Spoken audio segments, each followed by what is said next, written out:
អរគុណសម្រាប់ការជួយមកកាន់ផ្ទះនាងខ្ញុំអាដាសូមជម្រាបសួរចា Hi guys how are you today អាដា welcome back ថ្ងៃនេះនាងខ្ញុំមានមុខម្ហូបជៀនជួនត្រីបងឡាវប្រស្អាតដែលមានរសជាតិស្រួយឆ្ងាញ់បងប្អូនជាពិសេសជាមុខម្ហូបដែលមាននៅវិធីធ្វើងាយហើយលឿនរហ័សទៀតផង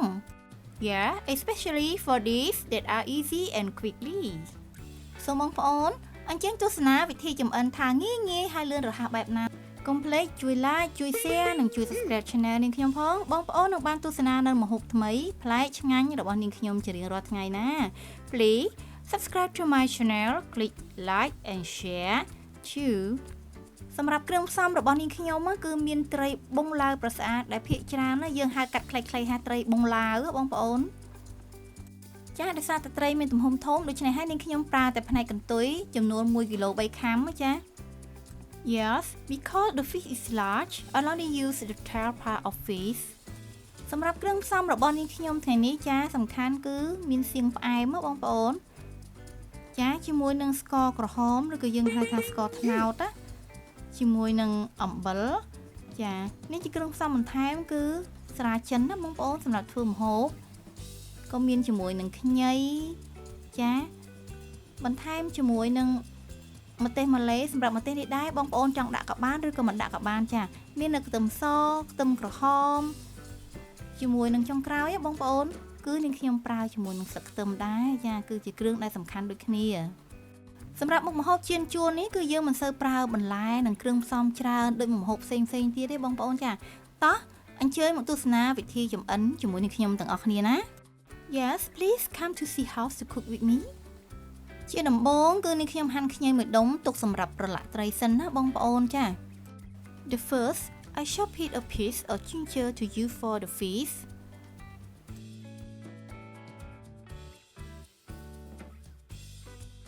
ចាបន្ទាប់មកគឺហាន់ស្លឹកខ្ទឹមដើម្បីប្រឡាក់ត្រីជាមួយគ្នាណា and chop spring onion together ចាបន្ទាប់មកគឺនាងខ្ញុំយកត្រីដែលយើងបានលាងរួចសម្អាតហើយណាបងប្អូនចាយកមកកាត់ជាកង់បែបនេះណាសម្រាប់ត្រីបងឡាវគឺមានទំហំធំណាចាត្រីខ្លះគឺមានប្រវែងរហូតទៅដល់120 cm ឯណោះចា Yes for the fish is very large សម្រាប់ត្រីបងឡាវនេះយើងអាចយកមកចម្អិនម្ហូបបានច្រើនយ៉ាងហើយមានរសជាតិឆ្ងាញ់ទៀតផងចាជាពិសេសជាប្រភេទត្រីខ្លាញ់ដែលជាត្រីធម្មជាតិហើយសម្បូរទៅដោយ omega 3 ចាដ៏ល្អសម្រាប់សុខភាពរបស់យើងទៀតផងណា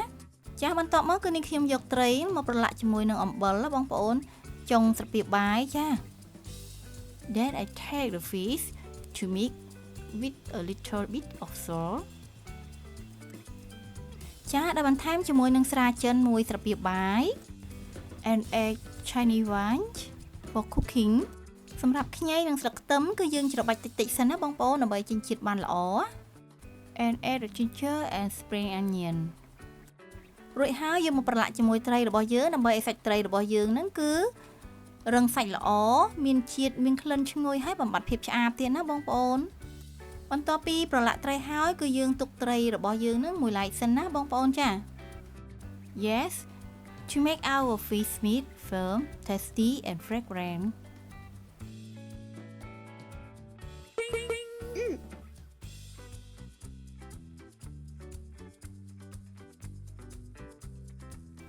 ចាបន្ទាប់មកគឺនាងខ្ញុំចាប់ផ្ដើមហាន់ខ្ញីជាសរសៃដើម្បីទុកឆាវិញណាបងប្អូនខ្ញីគឺជួយគ្រប់គ្រងកម្រិតជាតិស្ករក្នុងឈាមមានប្រសិទ្ធភាពព្យាបាលជំងឺទឹកនោមផ្អែមជាពិសេសអ្នកដែលមានជំងឺទឹកនោមផ្អែមប្រភេទទី2បងប្អូនចាហើយក៏ជួយគ្រប់គ្រងនៅកម្រិតជាតិស្ករក្នុងឈាមរបស់យើងទៀតផងណាចាគ្រប់គ្រងនៅកូឡេស្តេរ៉ុលខ្ញីមានផ្ទុកនៅសារធាតុដែលកាត់បន្ថយការរលាកនិងកាត់បន្ថយសមត្ថភាពក្នុងការប្រមូលផ្ដុំកូឡេស្តេរ៉ុលនៅក្នុងសរសៃឈាមណាចាខ្ញីក៏ជួយរក្សានៅសម្ពាធឈាមឲ្យមាននៅស្ថិរភាពកាត់បន្ថយហានិភ័យនៃបញ្ហាសរសៃឈាមបេះដូងទៀតផងចាដូច្នេះហើយខ្ញីគឺល្អបំផុតសម្រាប់សុខភាពរបស់យើងណាចាបន្ទាប់មកគឺនាងខ្ញុំចាប់ផ្ដើមចិញ្ច្រាំខ្ទឹមសនិងខ្ទឹមក្រហមសម្រាប់ទុកឆាណាខ្ទឹមសគឺមាននៅកាឡូរីទាបមាននៅខ្លាញ់ឆ្អែតមាននៅសូដ្យូមមាននៅសារធាតុរ៉ែនិងវីតាមីនជាច្រើនណាបងប្អូនចាសម្រាប់ខ្ទឹមក្រហមគឺផ្ទុកទៅដោយសារធាតុអង់ទីអូបទិក មានអត្ថប្រយោជន៍បំផុតក្នុងការព្យាបាលជំងឺផ្សេងៗណាចាខ្ទឹមក្រហមមាននៅជីវជាតិខ្ពស់សម្បូរទៅដោយជាតិសរសៃវីតាមីនសារធាតុរ៉ែសារធាតុប្រឆាំងនឹងអុកស៊ីតកម្មនិងសមាសធាតុសរីរាង្គដែលមានអត្ថប្រយោជន៍ជាច្រើនចំពោះសុខភាពរបស់យើងណាចា Yes, garlic and shallot have a lot of benefit for health ចាបន្ទាប់ពីត្រៀមគ្រឿងផ្សំរួចរាល់ហើយនាងខ្ញុំដាក់ខ្ទះដាក់ប្រេងឆាឲ្យក្តៅបងប្អូនទើបដាក់ត្រីដែលបានអប់ទុកមកចៀនណាចាដោយប្រើភ្លើងចង្ក្រានតែជិតពាក់កណ្ដាលបានហើយចា Then add fish and fry using only the bowl to hard to heat. Yes, we fry the fish until it is slightly crispy. ចាគឺយើងធ្វើការចៀនត្រីនេះឲ្យរាងក្រៀមបន្តិចណាបងប្អូនចា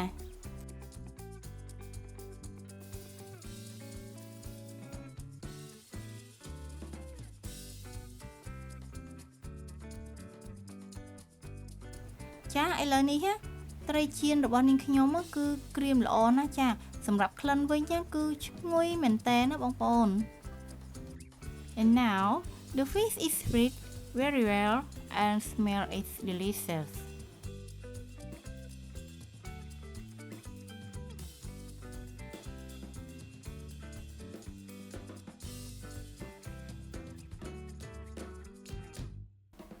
ចាគឺយើងចៀនត្រីឲ្យក្រៀមបែបនេះបងប្អូនទើបស្រួយឆ្ងាញ់ល្អ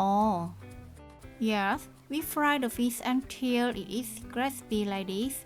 so it is delicious.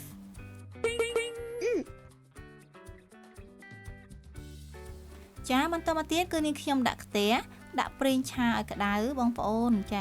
ទើបនាងខ្ញុំដាក់ខ្ញីចូលបំពងឲ្យឡើងក្រៀមបន្តិចណាចា Then put a pan, add oil to heat, add ginger and fry until slightly browned ចាស់យើងបំពងខ្ញីបែបនេះដើម្បីកាត់បន្ថយភាពហឹរនិងធ្វើឲ្យខ្ញីរបស់យើងមានក្លិនឈ្ងុយឆ្ងាញ់ណាបងប្អូន We fry the ginger like this, yes, to make a delicious aroma សម្រាប់ខ្ញុំគឺចូលចិត្តខ្ញីដែលបំពងក្រៀមកម្រិតនេះណាបងប្អូនចាស់គឺឈ្ងុយមានរសជាតិឆ្ងាញ់ហើយមិនក្រៀមពេកណាបងប្អូន Yes, for me I like ginger fry like this. I don't like the ginger that is too dry.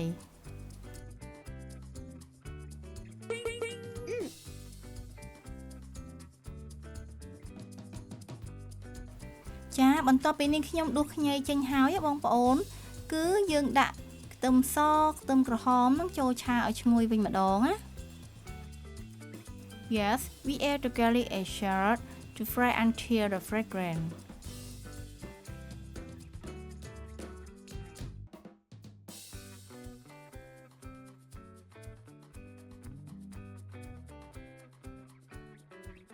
បន្ទាប់ពីខ្ទឹមរបស់យើងឈ្ងុយហើយបងប្អូនគឺនាងខ្ញុំចាប់ផ្ដើមចាក់សៀងចូលឆាជាមួយចាសម្រាប់សៀងដែលយើងយកមកឆាចៀនជួននេះគឺយើងត្រូវយកសៀងផ្អែមទើបយើងឆាទៅឆ្ងាញ់ចាដោយសារតែយើងអាចប្រើទាំងគ្រាប់សៀងនិងប្រើទាំងទឹកសៀងបានណាបងប្អូនប៉ុន្តែបើសិនបើយើងប្រើសៀងប្រៃវិញគឺយើងយកតែគ្រាប់សៀងបានហើយចាព្រោះទឹកសៀងគឺមានសភាពប្រៃខ្លាំងណាចាដល់នេះខ្ញុំបន្ថែមជាមួយនឹងស្ករក្រហមនេះបងប្អូនចំនួន2ស្លាបព្រាបាយហើយយើងឆាឲ្យរលាយស្ករហ្នឹងឲ្យចូលជាតិជាមួយសៀងយើងបានល្អណាបងប្អូន Then I add the palm sugar and mix well ចាសម្រាប់ឆាសៀងចៀនជួននេះគឺខ្ញុំប្រើស្ករជាគ្រឿងផ្សំបន្ថែមតែមួយមុខប៉ុណ្ណោះបងប្អូនព្រោះទោះបីជាមានឈ្មោះថាជាសៀងផ្អែមតែក៏នៅតែមានរសជាតិប្រៃខ្លះដែរណាចាខ្ញុំបន្ថែមទឹកកន្លះកូនចានចង្កឹះដើម្បីរំងាស់សៀងរបស់យើងនឹងឲ្យចេញជាតិបានល្អហើយបងប្អូនអាចភ្លក់មើលថារសជាតិប៉ុណ្ណេះពេញចិត្តឬក៏បន្ថែមគ្រឿងផ្សំអ្វីផ្សេងទៀតទេចាពីព្រោះសៀងដែលយើងទិញមកបងប្អូនតែងតែមានរសជាតិមិនដូចគ្នាទេសម្រាប់ឆាសៀងរបស់នេះខ្ញុំគឺបន្ថែមតែស្ករគឺឆ្ងាញ់ល្មមតែម្ដងណាចាសម្រាប់ឆាសៀងរបស់ខ្ញុំគឺបន្ថែមតែស្ករតែមួយមុខគឺឆ្ងាញ់ល្មមតែម្ដងណា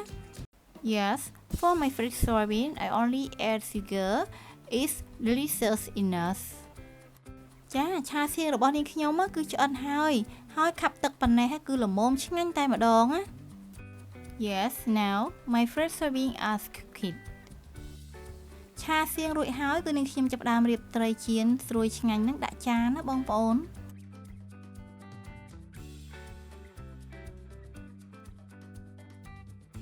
Already I prepared the lizard fried fish and put it on the plate.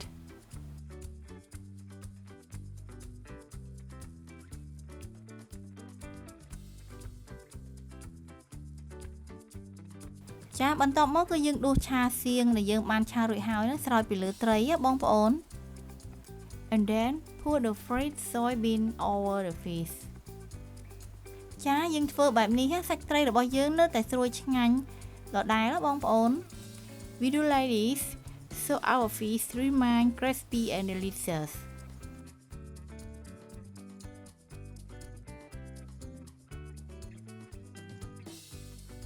ចារួចហើយគឺយើងធ្វើការបន្ថែមខ្ញីបងប្អូនដាក់ពីលើ and then add a ginger ចាសម្រាប់ខ្ញីនេះដែរនៅពេលដែលយើងបំពងហើយបងប្អូនហើយនៅពេលដែលយើងឆាសៀងយើងអាចដាក់ជាមួយនឹងឆាសៀងរួចហើយក៏បានដែរចាបន្តមកទៀតគឺនេះខ្ញុំបន្ថែមជាមួយនឹងស្លឹកខ្ទឹមដាក់ពីលើចាដើម្បីឲ្យមានរសជាតិកាន់តែឈ្ងុយឆ្ងាញ់ណា and on top to make the taste more delicious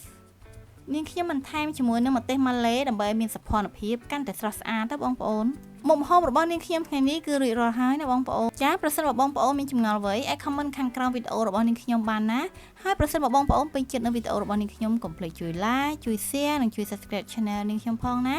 ជាចុងក្រោយនាងខ្ញុំក៏សូមអរគុណសម្រាប់ការចំណាយពេលវេលាដ៏មានតម្លៃក្នុងការទស្សនាវីដេអូរបស់នាងខ្ញុំណាជួបគ្នានៅវីដេអូក្រោយៗទៀតជម្រាបលាអរគុណ